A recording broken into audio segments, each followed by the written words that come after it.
And welcome to the mini talk session. Thank you for coming along to this morning. We have quite a variety of talks. This was a session that we curated originally based on the premise of the 3-minute thesis, where mostly it's PhD students get an opportunity to talk about their work and their research in very, very strictly 3 minutes, and then they get cut off. So it's an opportunity to really distill your topic in a very short space of time.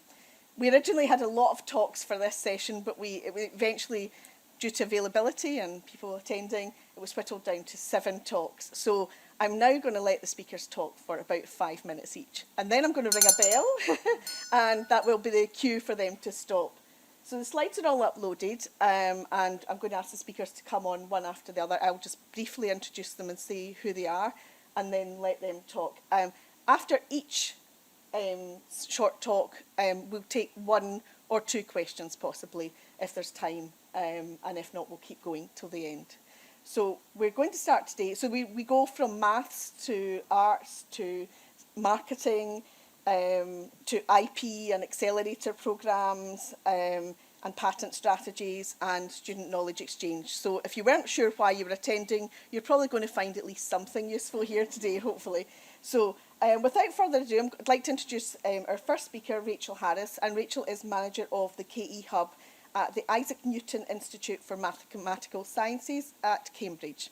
Thank you, and Rachel's 5 minutes will begin. Thank you. Morning. I'm a bit scared of the bell, so forgive me if I speak really quickly. So I want to talk to you this morning about accelerating knowledge exchange. So in particular, this is to do with mathematical sciences.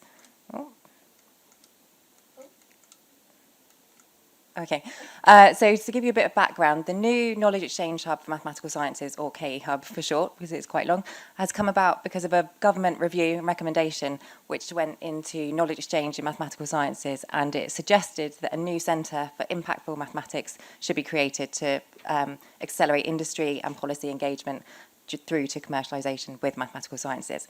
So this, although hosted through Cambridge University and the I&I, supported by EPSRC funding, it's a UK-wide initiative. So we're trying to link up every mathematical sciences department in the UK and get them to work together with the hub and accelerate KE across the country in maths.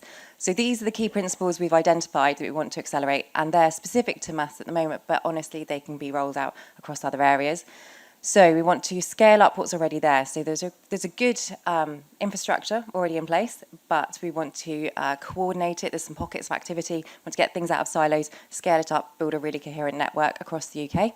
We want to connect and draw together practitioners, researchers, end users into various forums that we're setting up, and I'll tell you more about those in a second. And then we want to support the existing activities. So there's some really, really active members of the community, as you all probably work with, and academics that are excellent at KE in all disciplines.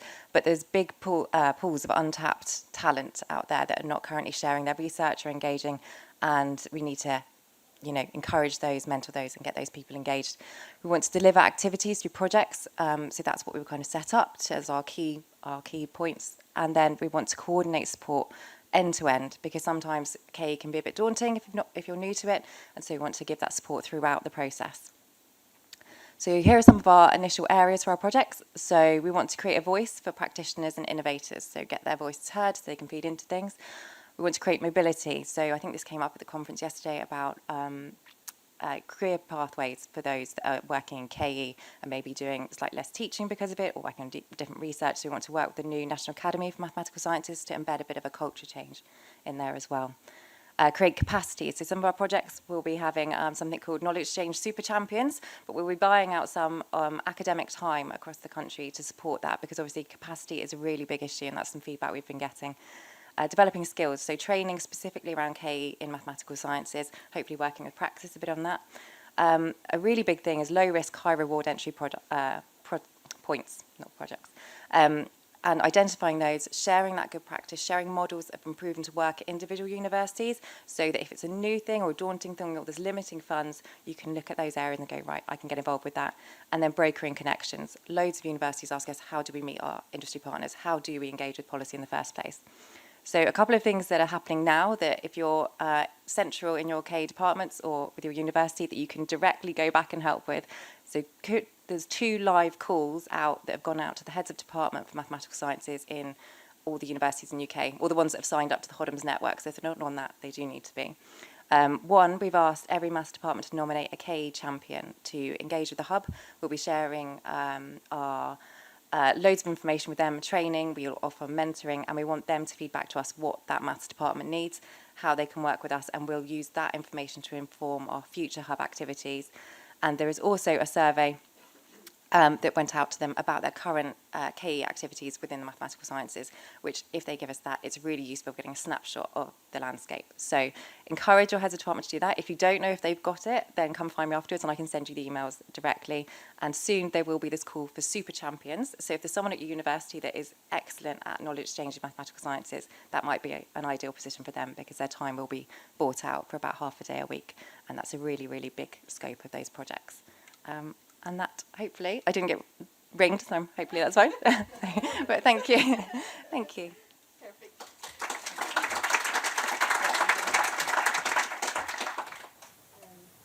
Do we have any questions for Rachel? Anyone with a question? No? Okay. We'll go on to the next talk, sorry. So, Emma. So, Emma is the Research and KE Manager at the Royal College of Music. And your 5 minutes will begin. Thank you. Hi there. So I've been in my role at the Royal College of Music since 2015. Here's a bit of context you can read as I'm whittering on.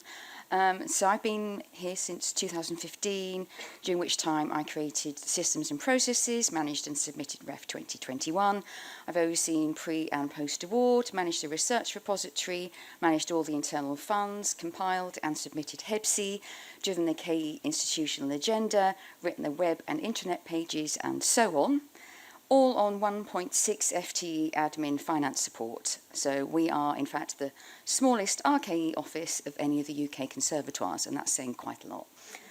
We've received HEIs since 2014-15, so we are above the threshold for commercial income, which mainly comes from ticket sales, non-credit-bearing teaching income, CPD and facilities income.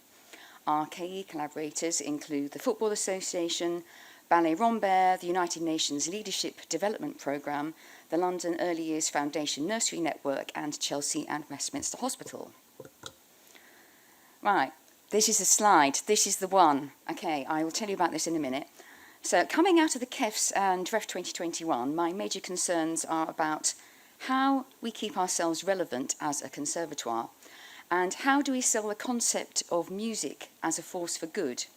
We don't need to dumb down our offer, but we do need to prepare our students for a rapidly shrinking classical music world, and our researchers need to be evidencing the impact of their work. This is why KE and public engagement are essential drivers for us, with a focus on cultural and social impact.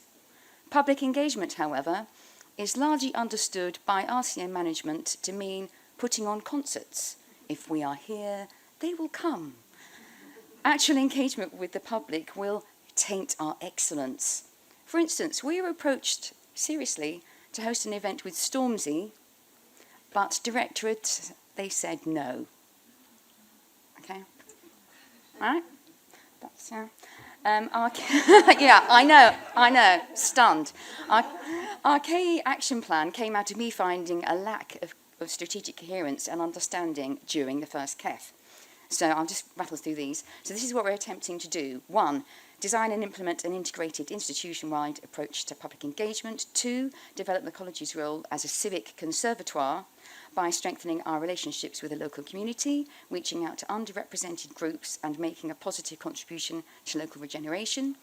3, prepare students for professional life distinguished by high-quality integrated professional and entrepreneurial opportunities. 4, maximise staff engagement with KE across the RCM community. 5, strengthen KE data collection, monitoring and evaluation to evidence impact and share good practice internally and externally.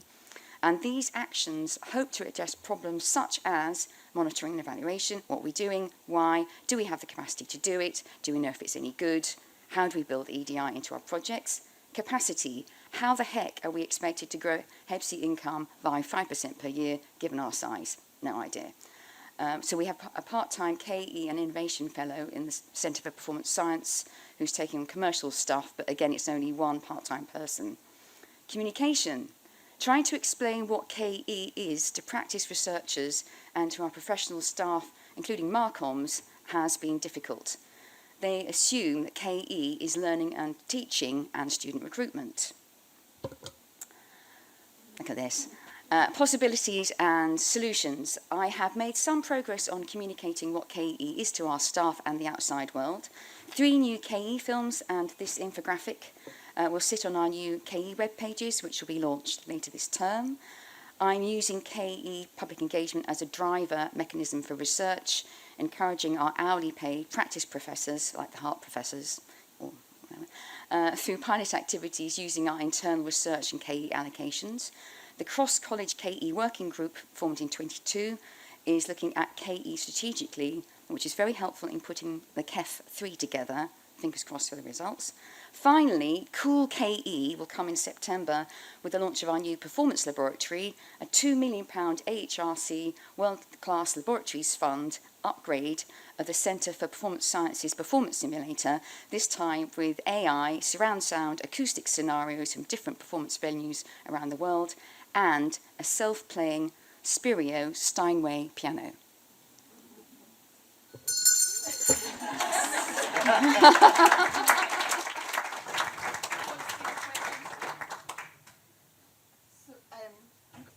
was going to ask Emma if she would like to stay up for questions. And I guess I have a question for anybody in the room who can answer, why did anyone turn down Stormzy? I guess if anyone's got that solution, please see Emma at the end. But any other questions for Emma at this stage? Or comments? I'm just struck by the question in the middle of the slide. Is it KE? Yes. There's a microphone coming to you just for the people at the back. You've got the question in your slide. Is it KE? Are you having success in explaining to all the academics and researchers whether things are KE? Do you think that work in progress then? Work in progress, yes. They don't really understand what this diagram is. The outside world does and think it's fantastic, but that's kind of not the point, really. So, yes, it's work in progress. There's some vague glimmerings of understanding that the terminology is not helpful particularly. So we're trying to use language on the website that explains it to the researchers of this is actually what you do, and to have the KE film saying this is what you're already doing, this is KE. That's part of the point. So this will sit on the website, so I hope that will help as well. Maybe we need a national hub for music, KE, just think of the One of my ideas was actually to have, I think we need to have a special interest group. So if anyone's up for that, then I think there's a lack of that of nationally trying to get together. We have the KEF clusters, but to be honest, there's nothing that really comes out of that. So, yeah. So, any other questions? Right. Thanks, Emma. And of course, for colleagues in Scotland, we don't actually participate in the KEF, so our specialist institutions aren't in a KEF cluster. So that immediately, takes us away from that. If that's how it's going to be, it's in KEF, yeah. So, but there can be other special interest groups, I think, maybe even through Praxis. So we should talk about that. Okay, the next speaker is, we are rattling through these. We have 2 speakers for the next session, so I'm going to give one of them the microphone and someone can come and talk. And it's Professor Kim Cassidy and Dr. Helen Eccleston from Edge Hill University Business School. Shall I give you the microphone? I feel like I'm Stormzy now. Yeah. So I'm Helen, and I'm here with Kim, and we're from Edge Hill University Business School, and we're here to talk to you about an initiative that we've developed called the Digital Marketing Ambassador Scheme, where we're matching small retail businesses with our marketing students to help them improve their digital marketing. And to tell you about the initiative, we're going to do it through role play due to the very short time that we have. So I'm going to pass it over to Kim. Thanks very much. So, good morning, my name is Karen Rowe. I own and manage an independent children's clothes shop on Brackenhead High Street. It's called Cute and Cuddly. It's a family business and we've been up and running for 5 years. I realised during COVID that I needed an online presence to reach new markets. So last year I set up a website. It's very basic, to be honest. I have little or no experience of tech. I feel as if I should do something with social media to make the thing work, but no idea about that either, really. I have a personal LinkedIn page, but that's about it. I'm a real dinosaur in that sense. I could really do some help, but have no spare cash to get me started. So can you help? Hi, I'm Charlotte. I'm a student, and like a typical student, I'm using my phone as notes. I'm a second-year marketing student. I don't have any formal digital marketing experience, but hear me out. I've got a wealth of experience on TikTok, Instagram. I'm always on my phone. I've grown up in the social media era. I've grown up with online presence. I have a big online presence, and I think I know how to get a business's online presence bigger, if not start it again. I've grown up with social media ingrained in my daily life. I'm always exposed to content from influencers and brands. I experience their techniques. I see what works. I know what doesn't work. I know what my friends don't like. And as a prime target of these digital ads myself, I have an intimate understanding of how to grab hold of people's interests, make something go viral, and to operate in this highly competitive online space. And most importantly, I'm on TikTok, I'm on Instagram all the time. I know their features, I know their trends. I've gone viral 3 times already for dancing in my living room. I know how to make shareable and impactful content. I can help you. Great. So Charlotte came to work for me and look what happened. I improved posts, we've got Instagram, we've got increased revenue from TikTok videos. The response was brilliant, so Charlotte's great. So we basically want to do more of this. Yeah. Go to the next slide. Yeah. So these are some of the outputs, the benefits for the company, the benefits for the student. Just, it seems a no-brainer to us. So our next, where does the future hold? I want to take this national. I'd like to develop some sort of platform or an app we were talking about where we can get the small businesses to sign up. We could go around the universities maybe and see where the social media students, particularly in our area, might be interested in getting placement opportunities. Not just 1 year-long placements, but just within their studies where they can get access. So that's where we're at. Thank you very much. What was that? Yeah, is there any questions for us while we're up at the front?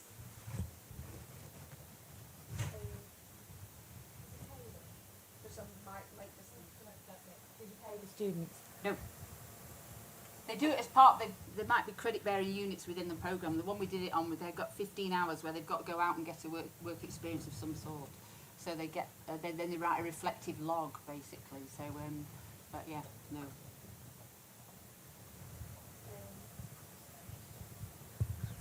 How much kind of coordinating between the small business and the student do you need to have, given that some students might not be used to kind of a business relationship? Yeah, so we start doing that where we're their advisors, so we help introduce them to the business.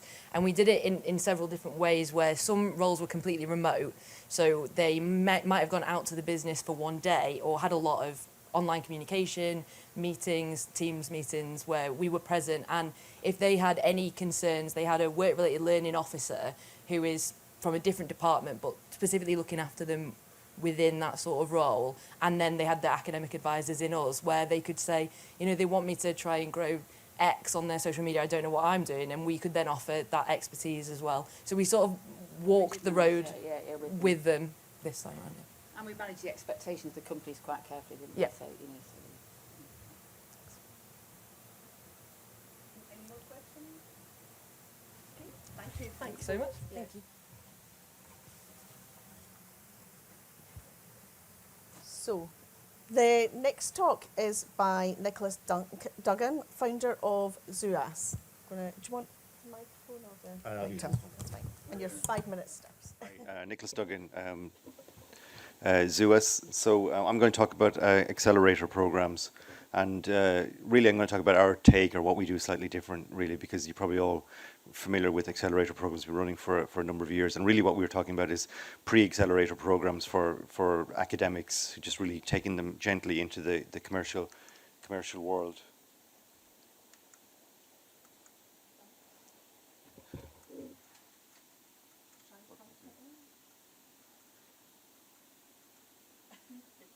Right.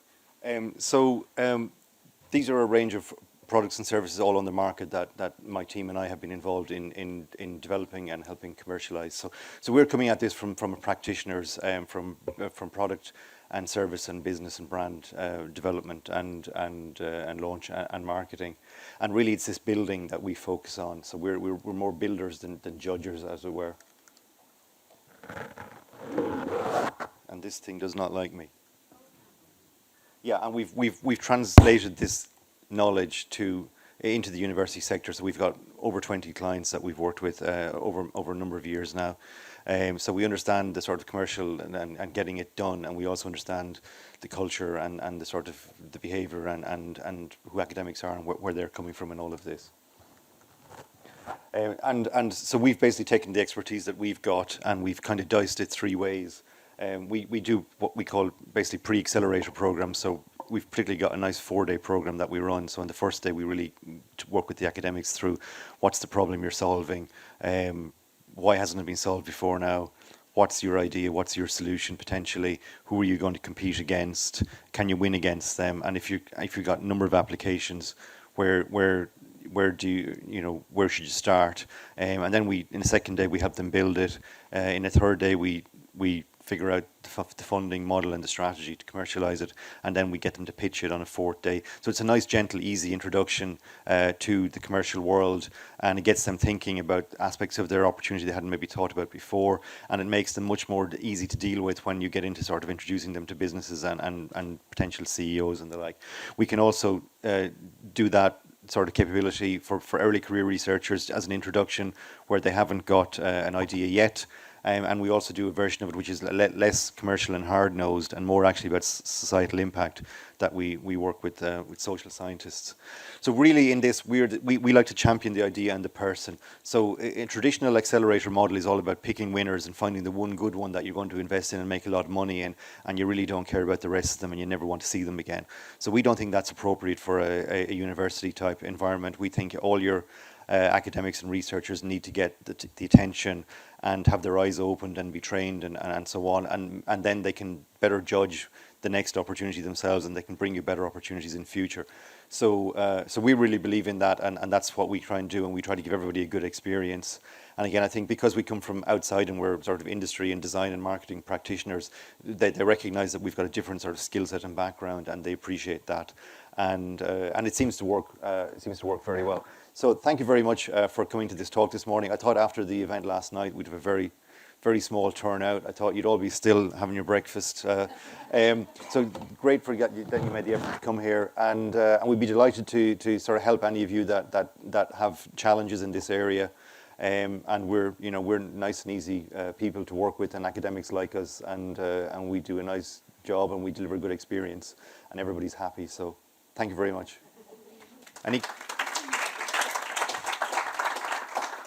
Any questions? Your job, sorry. No, that's Okay, great. We've got a stand just outside, so if anybody wants to come after as well. Thank you. Thank you very much.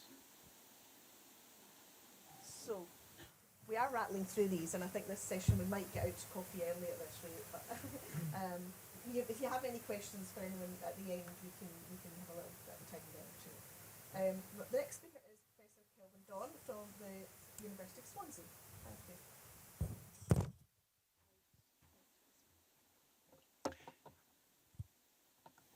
Yes, good.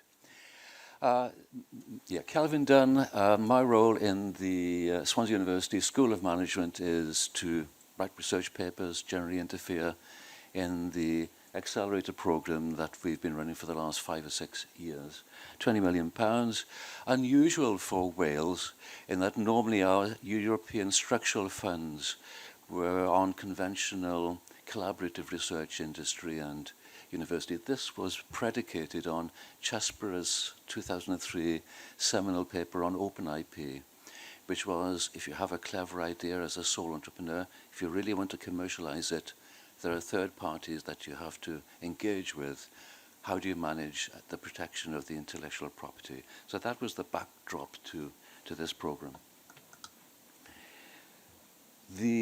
Agor means open in Welsh, by the way. Agor IP, open IP. So the program was based on 50% of our proposals had to be healthcare related. There is a backdrop to this, working with the health boards, the NHS in Wales, which I haven't got time to go into, but 50% from that backdrop. The usual academics who have a clever idea, alleged clever idea, do they really want to commercialize it, or do they want money for research? We didn't give money for research. We gave money to commercialize and to bring it to market. There was a very strict rule on that. As well as the gamut of SMEs, micro enterprises, and large. So if they had a clever idea, the triage, the first contact, so to speak, using Star Trek speak, was with the technology transfer manager. And there is an engagement there and an assessment. And my presentation today is about how did I go about analyzing the decision-making, the cognitive processes, what's going on in the TTM's mind when they assess a proposal, and the proposer. And if it passed that filter, it would move to the Agor evaluation panel, which was the star chamber whether to allocate funds. And there were third-party supporters, procured suppliers, I should say, for IP attorneys, business planning and support, the usual thing there, legal for licensing and assignment of intellectual property. So all the difficult things that academics, for example, would have no experience with. And also specialist technical and design companies who, where we had to manage the protection of the intellectual property prior to all of this, so that the inventor could understand the precious idea that that person had was being protected. And we then would look at product launch, and we had funding from the European structural funds, so there were KPIs to address there. So that's the context. And I'm looking at that stage, the triage stage. And there's good practice, and in fact there's a lot of traction with Day's model. I highly recommend looking at that. There's quite a lot of recent research papers that are looking at Day's real win-worth model, as it's called. And time doesn't permit to go into the detail, but my approach was to interview the TTMs, look at best practice from the literature search, but also guided by the sponsors' KPIs. So there was a massaging of all of those to give 12 criteria that were based, again, I haven't got time to go into that. I'll just pick one, trust. I think that's down there somewhere. It works both ways. I don't trust the Technology Transfer Office because I'll give them my clever idea, it goes into a black hole, and 6 months later they might do something. That's a very common comment in the literature, by the way, not necessarily relating to our experience, but it's a general comment in the research literature. Trust and confidence works the other way. The TTM is assessing the proposer as well as the proposal.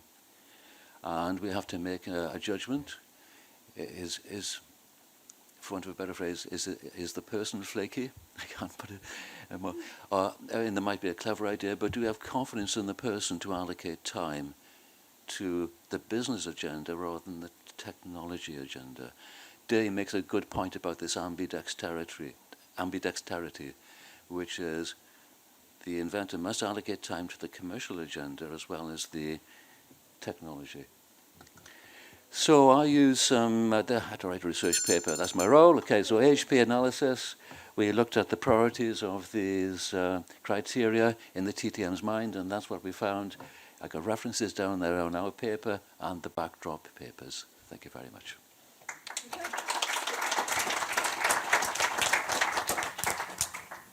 Thank you, Kelvin. Do we have any questions?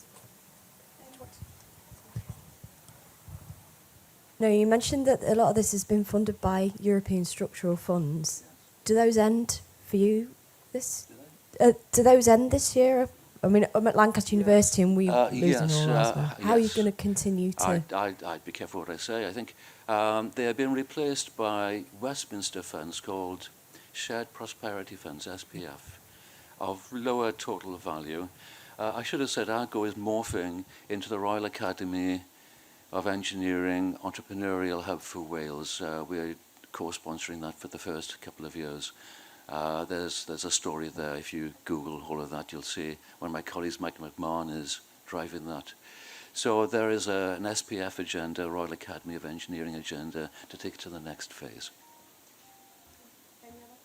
Any other questions? No. Thank you, Kelvin. Thank you.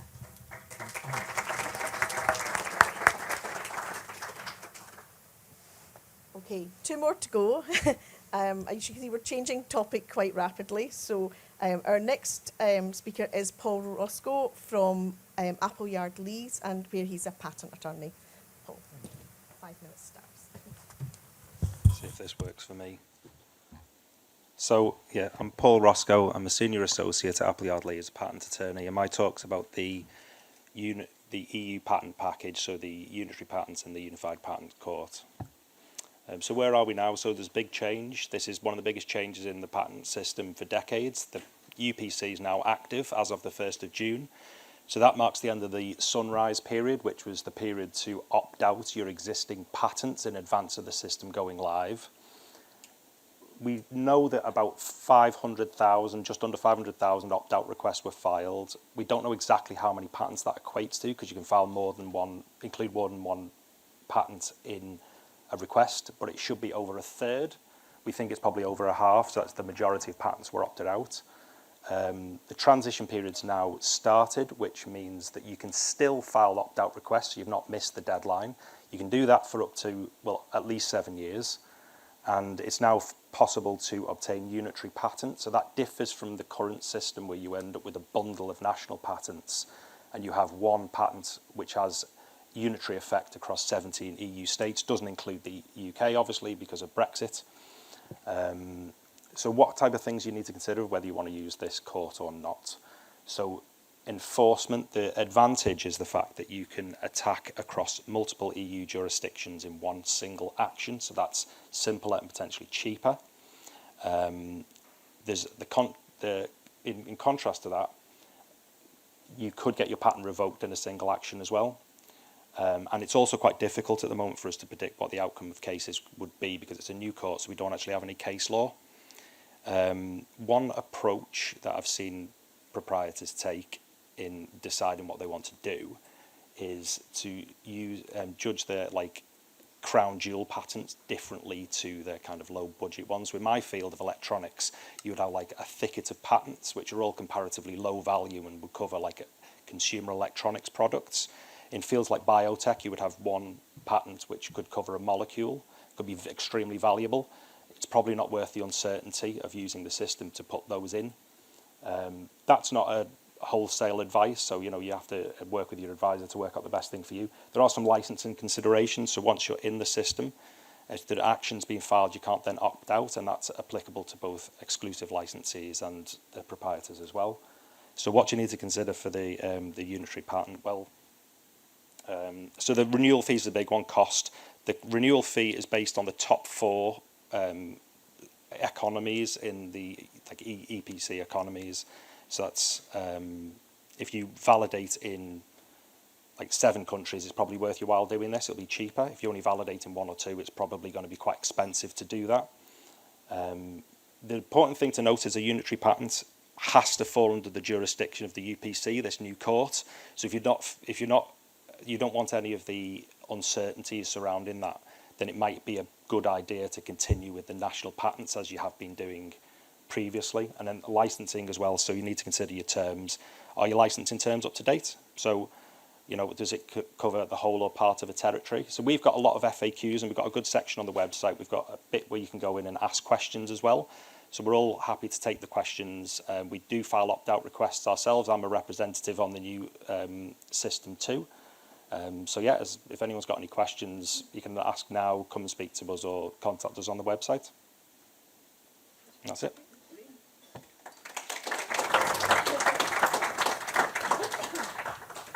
Any questions?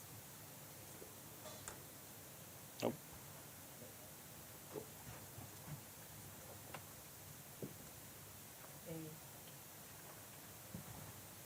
So we're really rattling through these. You are going to get an extra cup of coffee, I think. I'm very pleased to introduce our last speaker, who is Shelley Breckenridge, Business Engagement Manager from Interface. And I'll let Shelley explain what Interface is. Very nice to have a Scottish colleague speaking as well. Excellent.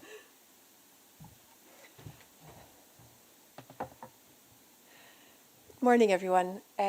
I'm here to talk about student knowledge exchange, but I'm going to start by very briefly giving an introduction to the organisation I represent, and that is Interface. Interface has been operating since 2005, and we're an established feature of the innovation landscape in Scotland. We're a national programme whose mission is to enable business-academic collaboration for economic and societal benefit. And essentially, we act as one door for businesses to access all of Scotland's universities and research institutes. We offer a free and impartial service and work with any business of any size, any sector, across all disciplines, and we broker all types of collaboration, everything from student project to KTP to Innovate UK and beyond. And this activity is led by our 10-strong regionally based business engagement team, and we view ourselves as an extension of university industry engagement, but our job is to go out and find the harder to reach parts of industry, those businesses that haven't engaged with academia before, who want to innovate and grow, but don't know where to start in terms of finding an academic partner. So we work one-on-one with these businesses to define their challenges and scope their projects, and then we use our networks to find capability and match them to potential partners so they can identify the best expertise for their goals. And beyond that, we offer ongoing support and guidance around funding, IP, and post-project activity.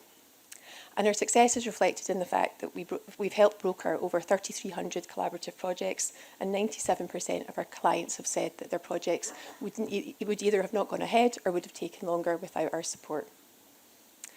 So I'm sharing this to demonstrate we're a very data-rich organisation, and that, combined with our position as a third-party broker operating on a national basis, gives us a unique perspective when observing trends.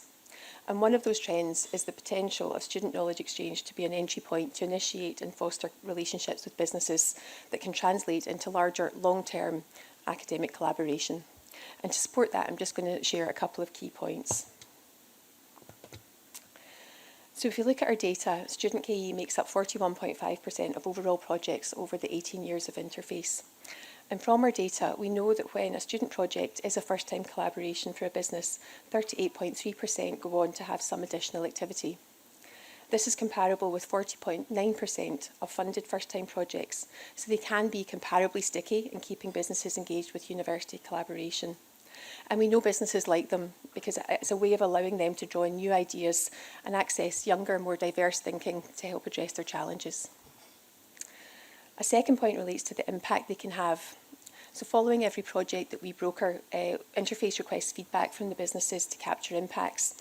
And we ask the same questions irrespective of project type. And looking at the most recent complete 4-year period, in that time we brokered 1,350 projects and we received feedback on just under 50% of those. And from our returns, student projects are actually marginally more likely to see a new or improved product, process or service than a funded one.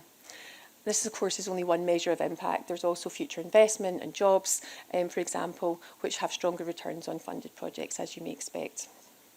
And finally, it can really deliver on the academic side. This type of experiential learning enables students to take learning from their courses to develop solutions that have real-world impact, developing their meta skills and strengthening the workforce of the future. It can inform curriculum and teaching supporting academics who want to enhance and deliver their programmes using material drawn from real-life interactions. And it delivers two-way benefits, with businesses keen to give back through direct engagement with the curricula, building a self-reinforcing system. So to finish, student knowledge exchange can deliver multi-layered reinforcing benefits, but the barrier is that student KE typically sits outside the remit of research, commercialisation and innovation functions. But our view is that it can support the curation of an innovation pipeline. From our perspective, we see pockets of this type of activity taking place across institutions, though it's often driven at a school or departmental level, rather than as a result of any overarching strategic drive. The challenge is, could this happen at scale?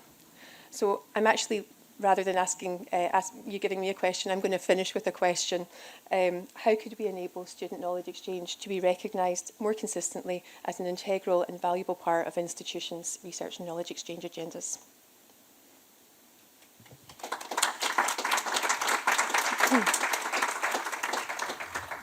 Perfect timing. Very disappointed I haven't had the opportunity to use the bell more often, but have we got any questions or responses to that question from? I can't answer the question, but I can ask another one. Okay, you'll try. But I realise it's a question possibly for Kim and Helen as well. Have you noticed any changes in the support needed for student KE after the pandemic? So we hear a lot about students maybe having had less social experience, less work experience, and so on. So are there any changes just in the past couple of years to what you're doing? I think what we observe is sort of course programme managers are sort of trying to put more wraparound support around the students in terms of developing their softer skills, how to speak with businesses, that kind of thing. Does that reflect what your experience?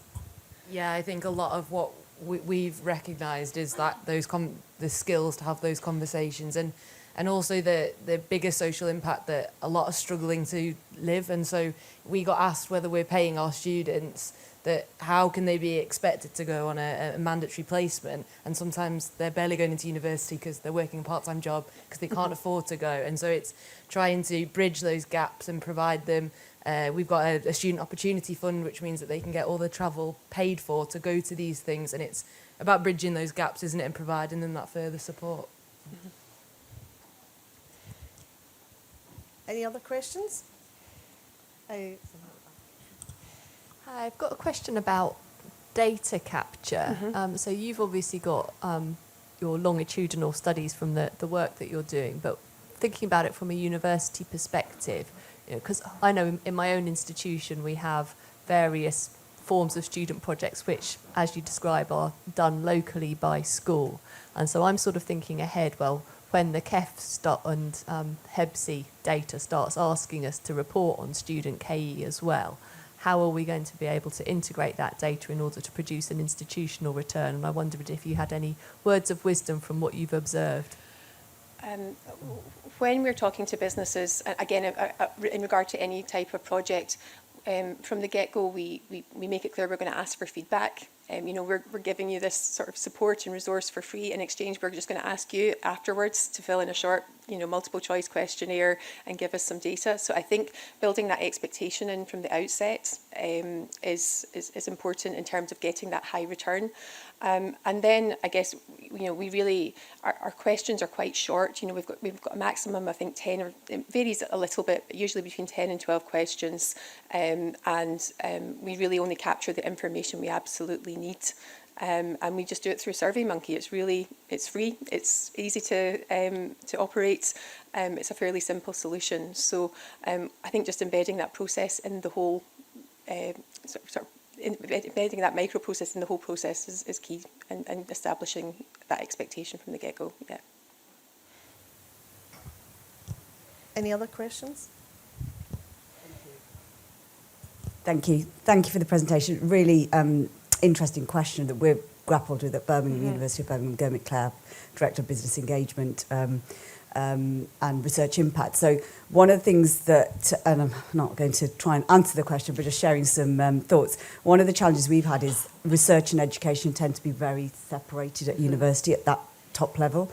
Bringing sort of skills research and innovation closer together really then starts to help to, you know, try and see that pathway from students through to then research and innovate grants and RPIFs and all the big scale research that universities are trying to do. And we get challenged quite often about, you know, well, why is the business engagement team only really thinking about research? Well, we're not. We're thinking about the whole end to end, but it's the way in which I think the university sector tends to measure very sort of discreetly in the different categories and pots and KEBC and QR funding and the different funding mechanisms. So I think one of the challenges here is higher up, whether it's, you know, UKRI or KEF or REF or Impact or some of those overlaps. I think they could really do with being sort of closer together, particularly education and research. I think there seems to be typically a PVCR for one and a PVCR for the other, and you know, you end up then not capturing some of that really valuable KE for students. Yeah. But there is no silver bullet that I've No, found I know. so far. But yeah, great. It's great to see that you're doing this sort of activity. Thank you. Thank you. Any other questions from the floor? I mean, I think the thing for us in Scotland that's really brilliant about Interface is they capture all this data for us as universities. The challenge we still have is how do we do this out with the Interface projects? So we have the data, the Interface compile, but we still have the same challenges that other universities have about student KE data. And I think it's, you know, the question before about how's that it's going to come in HEPSIS, I think we're quite sure of that. But you know, it's that is a real challenge because I'm in the University of Strathclyde in Glasgow. It's a really big university. We do lots of student KE, and actually tracking that is going to be really difficult. Although we know the favourite pockets of it. You know, we know the really good projects but there's lots of it happening that we don't know about that we need to interrogate and have systems for. Any other questions for any of our speakers today? Nope. Okay, thank you, Shelley. I think we've taken a bit of a tour from maths to arts to IP and patents and innovation and you know, student KE. I think really, I hope you've found something useful, if not all of it. I've made several notes to myself to go back to link up a maths person in our university and to talk to Practice Store about a SIG group maybe, and marketing as well, actually, because I think your scale-up programme would be really fantastic. So I hope you've all taken similar notes to go back to your university with some actions. And I think that's us now, if there's no further questions. And you've got an extra half hour for some emails and coffee, maybe. Thank you. Thanks.